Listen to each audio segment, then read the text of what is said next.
yakoze yo kabyara yo yatubatuye ikatumenyesha kwa kundi Kristo yatubwiye, kwa kundi Pawulo yavuze ngo abazamenya uko kuri ngo niko kuzaba batura. Imana ihabwe icyubahiro.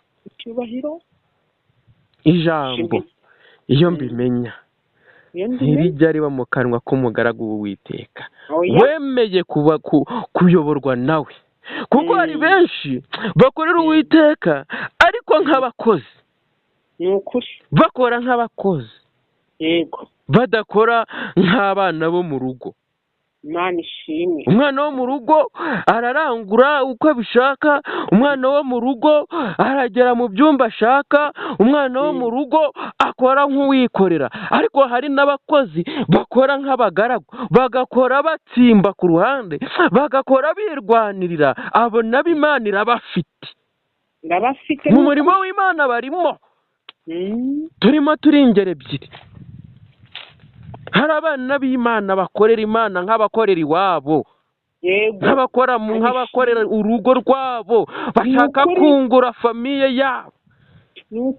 Hakaba n'abagaragu b'Uwiteka bari aho bakora nk'abasahura, bafite ahandi hantu bajyana.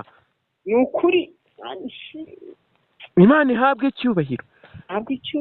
Bagakora nyine nk'abafite ahandi bazataha, ariko Imana ishimwe iduhe gukora nk'abari gucyura mu rugo, nk'abikorera. Haleluya! Imana iduhe gukora nk'abikorera, apana gukora nk'abafite ahandi tuzataha. Burya iyo umuntu ari gukorera iwanyu afite iwabo, arakora utwo abonye akajya kutwubakisha he kuri gakondo y'iwabo. Imana ishimwe. ariko uri gukora azi ko ari ku gicumbi, azi ko ari kuri gakondo, akora yubakaho, ateza imbere aho, kuko niho azaguma uwamutumye. Imana ihabwe icyubahiro. Imana ishimwe. Iyo umuntu agiye hanze y'igihugu akava mu Rwanda akajya gukorera wenda muri Amerika, ntabwo akora yubaka Amerika, ahubwo akora yohereza mu gihugu cy'iwabo. Akora yohereza mu gihugu cy'iwabo.